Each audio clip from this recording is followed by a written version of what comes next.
Bismillahirrahmanirrahim. Assalamualaikum warahmatullahi wabarakatuh.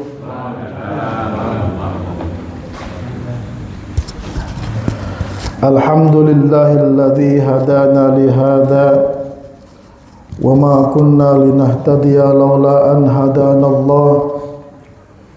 Asyhadu an la ilaha illallah wahdahu la syarika lah wa asyhadu anna Muhammadan abduhu wa rasuluhu la nabiyya ba'dah. Allahumma shalli wa sallim ala sayyidina wa maulana Muhammadin wa ala alihi wa sahbihi wa mawalah wa la hawla wa la quwwata illa billah, amma ba'du.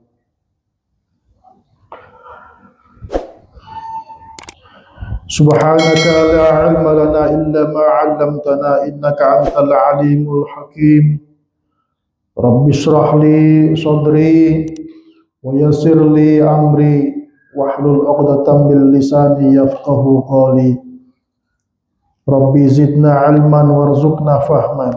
Amin ya rabbal alamin. Para rawuh bapak-bapak jamiah tahlil lan yasin ingkang kaula mulyakaken, alhamdulillah masih di dalam rutinitas setiap malam Jumat kedua kita diberi kesempatan oleh Allah Subhanahu wa taala, kesempatan sehat walafiat, kesempatan waktu, kesempatan memalih boten sibuk wonten pekerjaan, sehingga pada malam yang berbahagia ini, pada malam yang mulia ini, insya Allah niat kula panjenengan sami niat zikir marang Gusti Allah, kirim doa kagem leluhur kita sedaya, dilajengaken niat taklim ngaos kitab fikih, kitab kangge mengetahui syariat hukum-hukum Islam di dalam ibadah-ibadah kita, sehingga ibadah kita dapat diketahui hukum-hukumnya, kita mengerti tata caranya, kita mengerti hukum-hukum yang kita lakukan di dalam ibadah kita, sehingga ibadah kita menjadi ibadah yang optimal, menjadi ibadah yang maksimal, menjadi ibadah yang tidak hanya sebatas ikut-ikutan saja, karena kita diberi kesempatan dan mau mengikuti pengajian kitab fikih. Mudah-mudahan napa ingkang sampun kula panjenengan niataken setiap malam Jumat untuk taklim dan zikir senantiasa mendapat rahmatipun Allah Ta'ala, mendapat ridhonipun Allah Ta'ala, ugi mendapat barokahipun Allah Ta'ala. Amin ya rabbal alamin. Para rawuh bapak-bapak ingkang kawula mulyakaken, masih dalam membahas bab najis ini untuk pembahasan yang terakhir kita di dalam membahas bab najis. Kalau wingi pertemuan yang lalu kita sampun membahas bab najis terkait dengan masalah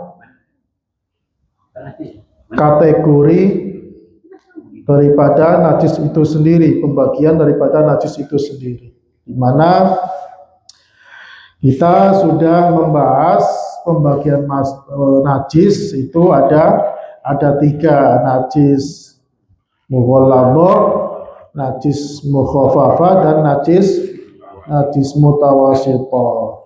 Najis mughalladhah itu najis sing abot, najis sing yang berat itu najis yang ada pada anjing dan babi dan turunannya.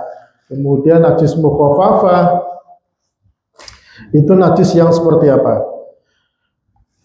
Najis mukhafafah itu najis yang ada pada air kencing anak bayi laki-laki yang umurnya maksimal sampai 2 tahun yang belum makan apa-apa selain air susu ibu. Nah, itu najis mukhafafah. Najis mukhafafah itu najis yang paling ringan. Najis yang paling ringan. Cara membasuhnya, najis mukhafafah, cara menghilangannya cukup dicipreti banyu suci.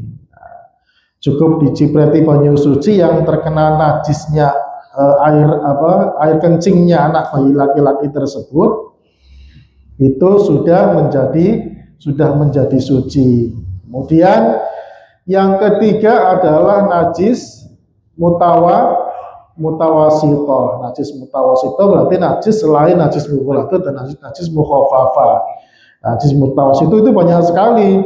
Najis mutawasito itu banyak sekali, ada darah, itu masuk ke kategori najis mutawasito. Ada bangkai, masuk ke kategori najis mutawasito. Ada apa lagi? Apa malih, Pak? Khomer itu najis mutawasito. Kemudian ada kotoran yang keluar dari jalan depan maupun jalan belakang, itu juga termasuk di kategori najis mutawasito dan lain sebagainya. Pokoknya selain yang termasuk najis mughalladah dan najis mukhafafah itu masuk ke kategori najis mutawasito. Cara menghilangkan najis mutawasito, dilihat dulu najis itu.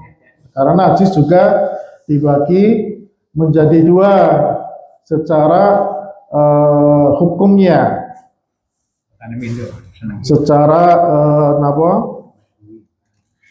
Secara bentuknya ataupun secara apa istilahnya?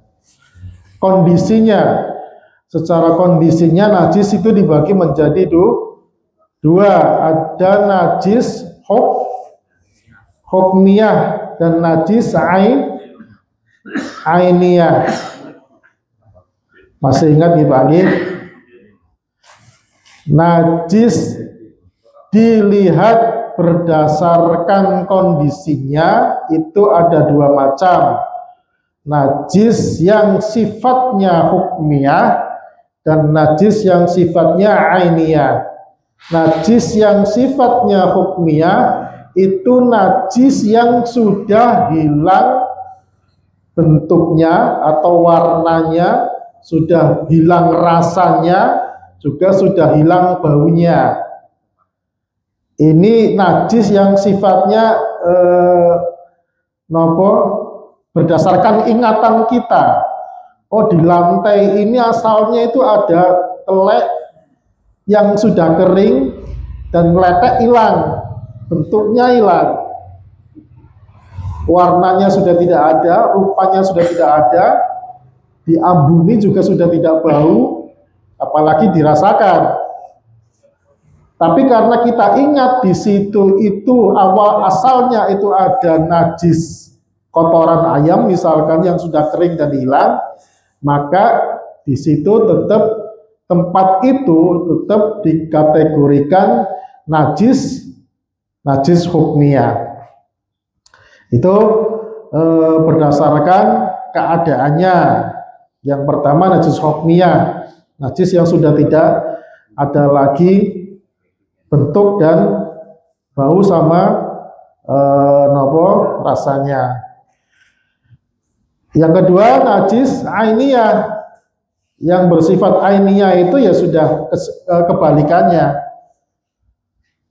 Bentuknya ada, rupanya ada, rasanya ada, dan baunya juga masih ada. Maka itu namanya bentuk ainiyah.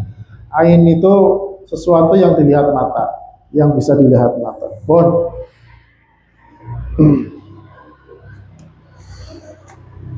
Terakhir yang kita bahas kemarin adalah cara menghilangkannya. Cara menghilangkan najis mutawasito. Cara menghilangkan najis mutawasito itu yang penting sifat-sifatnya itu sudah hilang. Sifat-sifatnya itu apa saja? Sifat najis itu apa saja, Pak? Sifat najis napa mawon nggih? Sifat najis napa mawon nggih? Oke. Rupanya atau bentuknya, baunya sama rasanya itu sifat najis. Jadi kalau diingat sifatnya najis itu tiga itu. Nah, cara menghilangkan najis mutawasito itu tiga sifat ini harus hilang. Tiga sifat ini harus hilang. Caranya cukup kalau pengen tidak membuang air banyak-banyak atau tidak justru malah mencemari tempat yang kena najis. Najisnya sedek itu, misalkan kotoran ayam ada di lantai teras masjid. Kemudian cara membersihkannya itu langsung disiram. Tidak malah tempat itu suci, malah jadi tercemar najis semakin banyak dan akan membuang membuang air yang banyak juga untuk membersihkan secara keseluruhan. Makanya di dalam ilmu fikih itu sebagaimana sehemat mungkin di dalam menggunakan air. Karena emang Islam ini diturunkan di Arab tanah padang pasir yang airnya itu minim gitu kan, maka ketentuan penggunaan air itu sehemat mungkin agar bisa digunakan untuk bersuci. Kalau Islam mungkin diturunkan di tanah kita, di tanah Jawa yang airnya melimpah ruah, ya mungkin ilmu syariatnya berbeda lagi gitu. Ilmu syariatnya berbeda lagi. Cuman ya ini tetap kita harus mempelajarinya karena kita tidak tahu kapan waktunya, kemudian kadang-kala naik musim kemarau mawon di tempat kita itu kadang air sanyonya nih kemudian keluar gitu. Artinya kalau misalkan terjadi kemarau panjang dan kita yang mengandalkan air sumur gitu kan, sementara air sumurnya habis gitu kan, otomatis ya sudah kita menggunakan air seadanya. Nah, makanya dalam ilmu fikih itu bagaimana menggunakan air seadanya itu yang bersifat suci itu digunakan untuk bersuci dan bisa digunakan untuk bersuci tanpa menggunakan air yang banyak. Bahkan untuk mandi sekalipun Rasulullah itu kalau mandi tidak menggunakan air satu kolam besar gitu loh. Rasulullah menggunakan air seadanya, katakan satu ember itu. Tapi karena tahu cara bersucinya dan dari Rasulullah kita belajar bagaimana bersuci atau mandi besar yang efektif menggunakan air yang kurang dari 2 kulahun. Cara menghilangkan najis mutawasito itu cukup dengan urutannya itu diambil dulu airnya, diambil dulu najisnya, airnya diambil dulu pakai tisu atau pakai serbet atau apapun itu kan, diambil kemudian dihilangkan, dibersihkan, baru kemudian diguyur sama air. Nggak usah banyak-banyak, cukup 1 gelas air suci itu sudah mensucikan tempat yang terkena najis itu. Baru kemudian kalau misalkan mau dipel secara keseluruhan, ya monggo dipel secara keseluruhan. Air yang terkena najis itu, air yang digunakan untuk membasuh atau menghilangkan najis itu, nanti airnya seperti apa nanti dibahas di pembahasan berikutnya pun. Bismillahirrahmanirrahim. Qala al-musannifu rahimallahu ta'ala wa nafa'ana bihi wa bi'ulumihi fid dharain amin ya rabbal alamin. Bismillahirrahmanirrahim. Wa idza lam tazul an-najasatu bi ghuslatin wahidatin wajaba ziyadatul ghuslati tsaniyah wa idza lam tazul wajaba ziyadatul ghuslati tsalitsah. Ini kemarin kalau najisnya itu mudah untuk dihilangkan, diambil najisnya, dibuang, kemudian disiram, selesai. Cukup dengan 1 siraman, 1 basuhan. Tapi kalau ternyata najisnya itu kok susah dihilangkan, najisnya susah dihilangkan, kayak misalkan darah. Darah itu kalau kena baju itu susah hilangnya. Kalaupun baunya tidak ada ataupun rasanya tidak ada, warna merahnya itu mesti susah untuk dihilangkan. Nah, dalam ketentuan fikih, kalau misalkan satu kali basuhan, wa idza lam tazul an najasatu bi ghuslatin wahidatin, satu kali basuhan kok tidak hilang najis itu, wajib ziyadatul ghuslati tsaniyah, maka wajib menambahkan satu kali basuhan lagi. Satu kali basuhan atau guyuran atau siraman kok nggak hilang, tambah satu kali siraman. Wa idza lam tazul, kalau tidak hilang, wajib ziyadatul ghuslati tsalitsah, menambah lagi yang ketiga kalinya. Ketiga kali kok tetap tidak bisa dihilangkan, fa idza lam tazul bi thalathin ghuslatin ma'al isti'anati binahwi sobun.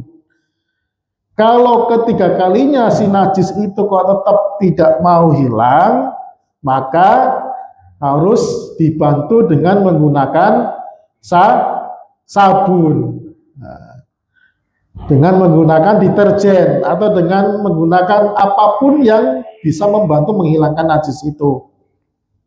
Nah, ini urutan untuk apa istilahnya, apabila kita itu untuk menghemat air lah istilahnya, menghemat air, karena air yang digunakan untuk menghilangkan najis itu kan bukan langsung disiram satu ember. Nah, kalau ya air kita melimpah pakai keran disemprot gitu kan, udah itu kan selesai gitu kan. Ini ketentuan fikih seperti ini apabila kita itu menggunakan air yang terbatas dan tidak menggunakan air yang mubazir. Jadi ada tahapannya. Kalau 3 kali kok masih tetap nempel aja si najis itu maka ya sudah, menggunakan alat bantu sabun atau deterjen ataupun alat bantu lainnya yang sifatnya bisa membersihkan atau menghilangkan najis tersebut. Yang demikian itu fatusamma hadzil halah, kondisi seperti itu dinamakan halatut ta'assur, yaitu kondisi yang memang susah untuk menghilangkan najis. Al hukmu fi halatit ta'assuri, hukumnya di dalam kondisi angel atau kondisi sulit seperti itu, nanduru, maka kita lihat kata Kiai Musannif, in baqiya al-launu faqad aw rihu faqad hakamna bi taharatil mahali. Kata Kiai Musannif, ya kita lihat yang pertama, in baqiya launu faqad, apabila tersisa atau menyisakan baunya, warnanya saja, rupanya saja, atau aurihu faqat, atau baunya saja, hakamana, kami menghukuminya, kata Kiai Musannif, kami menghukuminya bitoharatil mahali, dengan sucinya tempat tersebut. Nah, kalau tempat itu atau sesuatu yang terkena najis baju kita, misalkan terkena najis yang menyisakan warnanya tidak hilang, warna najisnya itu tidak bisa dihilangkan, warnanya saja. Atau kalau nggak warnanya, baunya kok masih bau-bau najis, gitu, bau anyir atau bau apapun yang menandakan najis itu masih ada di situ, ya. Kalau tersisa itu saja, maka dihukumi sudah suci. Jadi misalkan itu tadi darah, nempel di baju, dia tidak bisa dihilangkan, warnanya itu tidak bisa dihilangkan, baunya sudah tidak ada, rasanya sudah tidak ada, hanya warnanya saja. Maka hal ini setelah beberapa kali dihilangkan dan sampai menggunakan sabun pun nggak hilang, maka dia sudah dikategorikan menjadi suci. Nah, karena saking sulitnya. Itu yang pertama. Yang kedua, kalau tersisa warna sama baunya secara bersamaan, ya warnanya ya baunya. Mambune karo bentuk rupane iki masih ada di tempat yang najis tersebut. Itu hukumnya gimana? Atau kalau enggak warna sama baunya, rasanya itu secara tersendiri dia masih ada. Jadi misalkan baju itu kena najis, warna sama baunya hilang, tapi masih ada rasanya. Atau rasanya tidak ada, warna sama baunya masih ada. Itu hukumnya gimana? Wajib ziyadatul ghuslati hatta tazulu, maka wajib menambahkan basuhan lagi sampai hilang. Artinya dia masih dalam kondisi najis. Masih dalam kondisi, kalau misalkan baunya masih ada, warnanya masih ada, atau kalau enggak baunya dan warnanya secara bersamaan masih ada, rasanya masih ada, maka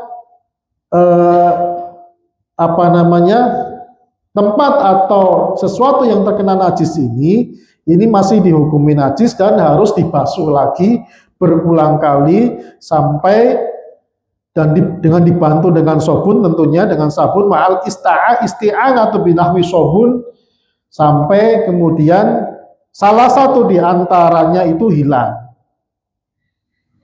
Kalau tadi bersamaan warna sama baunya itu masih ada, minimal salah satunya baunya hilang atau warnanya hilang, maka sudah dikategorikan suci. Nah, ini ada dua ketentuan hukum untuk najis yang sulit dihilangkan. Wa idza qala ahlul khibrah inna hadhihi najasata la tazulu illa bil qat'i fatusamma hadhil halatut ta'adzur. Nah, ini kalau ulama yang ekstrim di dalam pembahasan atau sangat hati-hati di dalam menangani najis itu kan, mereka mengatakan inna hadhihi najasata la tazulu illa bil qat'i. Kalau memang benar-benar susah dihilangkan, ya sudah, tidak, cara menghilangkannya adalah memotong tempat yang kena najis itu, illa bil qat'i, dengan cara memotong entah itu kalau baju yang kena najis yang susah dihilangkan itu digunting, dihilangkan, atau keramik yang misalkan kena najis dicongkel ganti yang baru misalkan. Ini pendapat ulama yang sangat hati-hati di dalam urusan najis. Namun kemudian itu bisa menjadi mudah kalau masuk di dalam kategori al-hukmu fi halati ta'adzuri. Jadi hukumnya masuk ke hukum kondisi yang terkena udzur atau darurat. Nah, yu'fa an hadhihi najah, maka najis ini itu najasa dimaafkan. Yu'fa an hadhihi najasati, najis yang memang benar-benar sudah tidak bisa dihilangkan dengan cara-cara tadi, itu masuk kondisi ta'adzur, kondisi darurat, kondisi udzur. Nah, najis ini kemudian menjadi najis yang dimaafkan atau ma'fu, dan wa tasihhu sholatu biha, sah untuk digunakan untuk sholat. Walau tamakkana fima ba'du min izalatiha wajaba alaihi izalatuha. Senajan atau kalaupun apabila memungkinkan waktunya setelah digunakan untuk sholat, maka wajib waktu yang luang itu setelah digunakan untuk sholat, wajib najis itu dihilangkan dengan cara apapun. Itu hukum untuk cara menghilangkan najis sesuai dengan keadaannya. Apabila najis itu sulit untuk dihilangkan, maka perlu tahapan-tahapan di dalam basuhannya sampai menggunakan media atau alat yang bisa digunakan untuk menghilangkan najis, yaitu sabun, deterjen, ataupun apapun yang bisa digunakan untuk menghilangkan najis. Ma'ul husalatu huwa al-ma'ul musta'malu fi izalatin najasati. Air yang sisa air basuhan untuk menghilangkan najis. Kalau sisa air dari yang digunakan untuk wudhu itu namanya air musta'mal. Kalau sisa air yang digunakan untuk menghilangkan najis namanya ma'ul husalah. Nah, air yang menjadi sisa dari basuhan najis. Ma'ul husalah itu definisinya huwal ma'ul musta'malu fi izalatin najasah, yaitu sama seperti halnya air musta'mal, air yang sudah digunakan, untuk menghilangkan najis, itu ma'ul husalah. Hukmuhu ka hukmil ma'il musta'mal, tahirun fi nafsihi ghairu mutahhirun li ghairihi. Jadi hukumnya air musta'mal atau air husalah yang menjadi sisa dari penggunaan untuk menghilangkan najis, itu hukumnya sama dengan hukumnya air musta'mal, yaitu airnya tetap suci, tapi tidak bisa digunakan untuk bersuci. Airnya suci, tapi tidak bisa digunakan untuk bersuci, untuk wudhu atau untuk mandi besar, itu tidak bisa digunakan untuk bersuci. Airnya suci, dikonsumsi halal, tidak haram, diminum dan sebagainya tidak halal, meskipun itu bekas penggunaan untuk menghilangkan najis. Seperti tadi, cara membasuh kotoran ayam di lantai misalkan, dibuang dulu airnya, dibersihkan, dilap pakai tisu itu kan, sampai hilang bentuknya, warna dan lain sebagainya.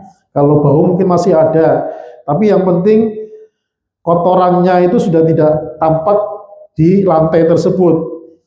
Kita siram air 1 gelas, air itu yang terkena digunakan untuk menghilangkan najis itu airnya suci. Nah, kalau ya bisa diambil lagi untuk minum misalkan. Kalau tapi yang pasti suci, cuman tidak bisa digunakan untuk bersuci, sama dengan air bekas wudhu. Air bekas wudhu itu namanya air musta'mal, juga suci, tapi tidak bisa digunakan lagi untuk bersuci. Nah, air sisa penggunaan menghilangkan najis itu syaratnya seperti apa? Yang pertama, ayyakunal ma'u waridan wa ghairu mawrudin. Ketika menghilangkan najis, ya, ini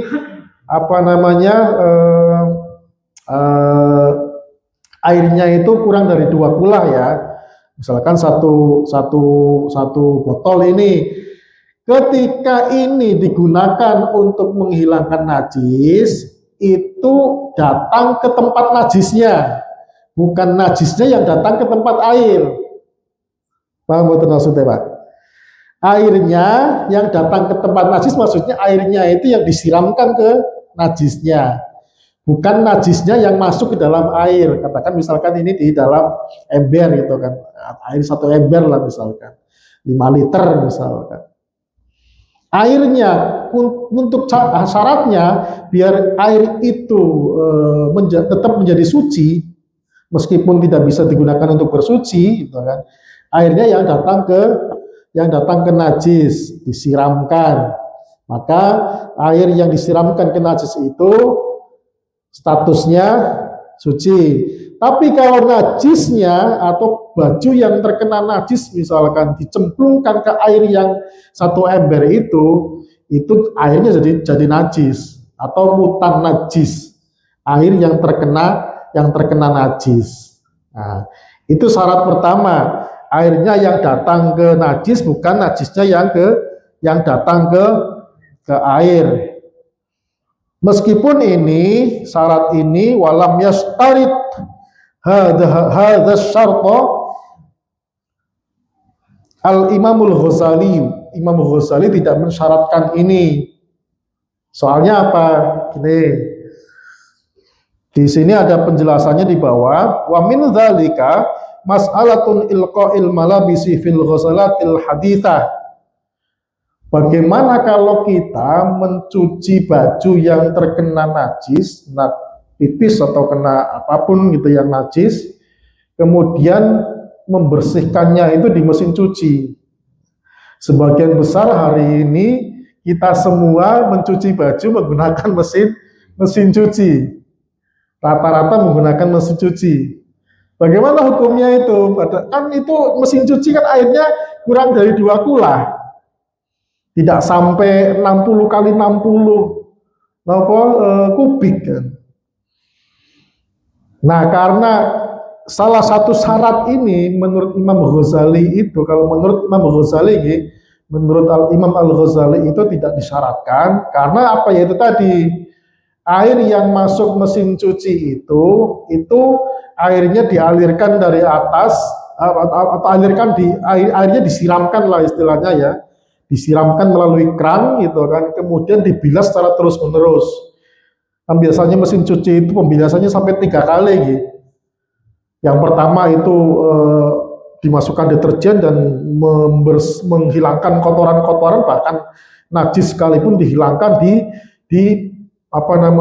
putaran pertama. Nanti airnya dihilangkan, dibuang semua, kemudian di spinner kan, ditus gitu. Di spinner airnya kan hilang semua, masuk lagi air baru yang masih suci sampai 3 kali biasanya. Itu yang menjadikan kemudian para ulama sepakat mesin cuci itu bisa digunakan untuk menghilangkan najis yang ada di pakaian, sehingga kalau baju kita atau ya semua sarung dan lain sebagainya terkena najis, maka dicuci dengan mesin cuci itu tidak masalah, menjadi suci. Nah, itu menurut keterangan dari musonif di dalam hal ini. Jadi air yang masuk ke mesin cuci itu kenapa menjadi suci? Karena itu tadi berulang kali ini disebutkan li'annaha taqumu bi izalatin najasati thumma bi imrori ma'in tuhurin alal malabisi. Karena mesin cuci itu dalam melakukan penghilangan najis itu berulang-ulang, thumma bi imrorin berulang-ulang, ma'utuhurin berulang-ulang mengalirkan air yang suci ala malabisin ke pakaian-pakaian yang ada di dalam mesin cuci tersebut. Nah, itu hukumnya tentang menghilangkan najis menggunakan mesin cuci. Poin yang selanjutnya, air sisa daripada penggunaan najis itu dihukumi mustakmal atau dihukumi suci meskipun tidak bisa mensucikan. Syarat yang kedua adalah anyan fasila, yaitu terpisah, ayan fasilal ma'u an mahalit tadhir. Air itu sudah terpisah dari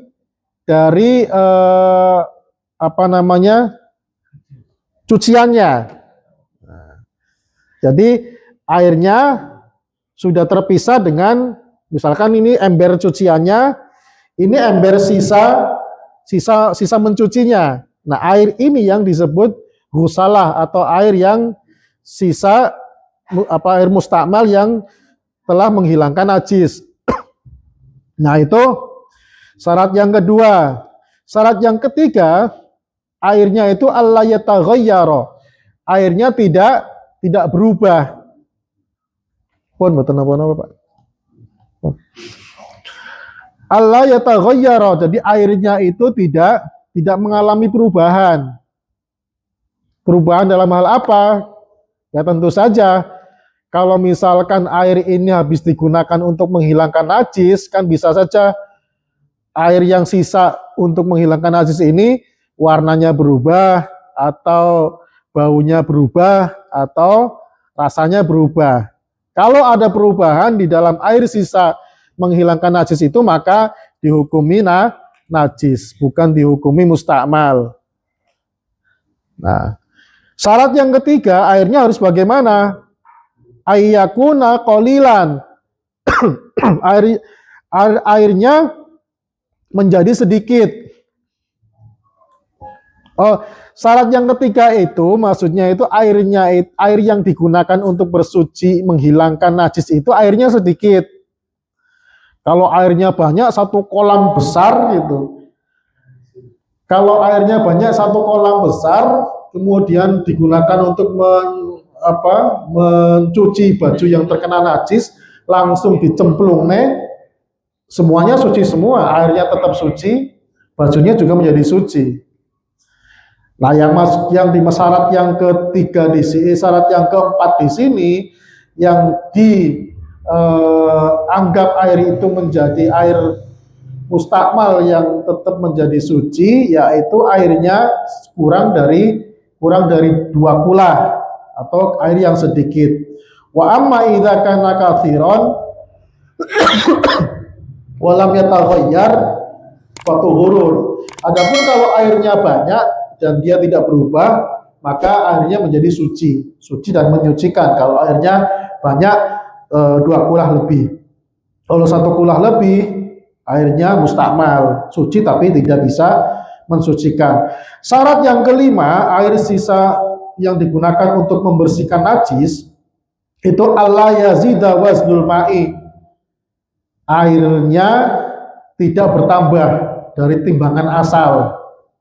Jadi airnya tidak mengalami penambahan. Ba'da i'tibarin ma yatasarrabuhu yatasarrabuhu. Setelah ditimbang-timbang, air yang menyerap ke baju, ma yatasarrabuhu as-sawbu minal ma'i wa ma yulqihi minal wasakhi at-tahiri fil ma'i. Jadi gini, syarat yang ketiga itu setelah air itu digunakan untuk menghilangkan najis, ya, airnya disiram dulu ke najis itu kan, kemudian sisanya itu dimasukkan ke ember. Air sisa untuk menghilangkan najis yang masuk ke ember ini itu tidak bertambah timbangannya. Katakanlah misalkan air yang digunakan untuk menghilangkan najis itu 5 liter misalkan. 5 liter kemudian disiramkan ke baju yang terkena najis. Di baju yang terkena najis pipis misalkan. Sisanya itu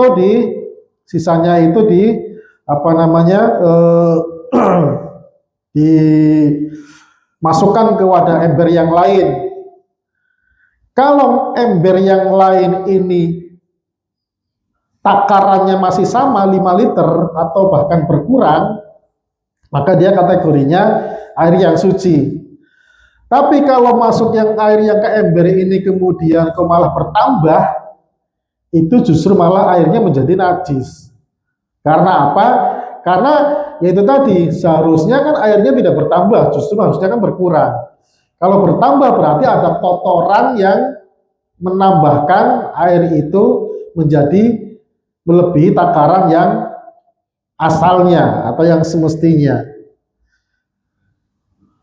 Misalkan, ya ini kotorannya misalkan kok banyak gitu ya, otomatis ketika dia mencampur ke air yang takarannya sudah pas, itu menjadikan air yang takaran itu menjadi bertambah bobotnya atau jumlah liternya misalkan. Sehingga kalau airnya bertambah, air sisa yang digunakan untuk menghilangkan najis itu menjadi najis. Tapi kalau airnya tetap segitu dan biasanya malah berkurang. Kalau berkurang, maka dia menjadi air yang suci atau husalah, air yang mustakmal, yang suci tapi tidak bisa untuk mensucikan. Jadi ada lima syarat itu. Yang terakhir ada satu lagi. Ayat hurul mahal, falayat hurul ma'u illa idza tahurul mahal. Jadi ember yang digunakan untuk menampung sisa air tersebut itu suci. Nah, embernya tidak ada najisnya. Kalau embernya ada najisnya, airnya jadi najis.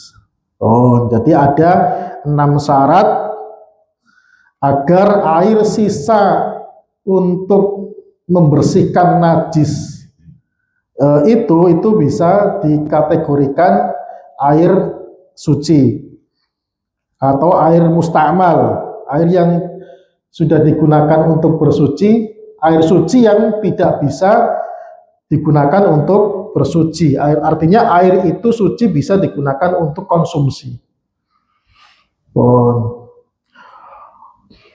Wa ibaratul manhaji di Syekhul Islam Zakaria Al-Ansori, dan menurut ibarat di dalam kitabnya Manhajut Tulab karangan Syekhul Islam Zakaria Al-Ansori fi Ma'il Husalati, di dalam menjelaskan tentang air yang menjadi sisa untuk menghilangkan najis, beliau berkata, taqulu wa ghusalatun qalilatun munfasilatun,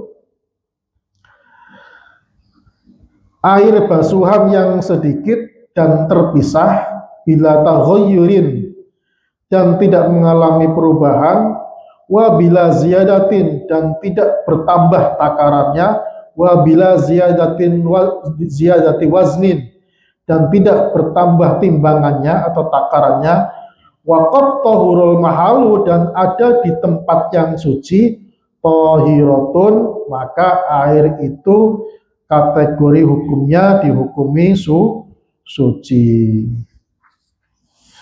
Babul mashi alal khuffaini, wallahu a'lam bishawab. Sarang-sarang kalau akhiri ta'lim dalu menika kalian pausan sholawat bil Qur'an.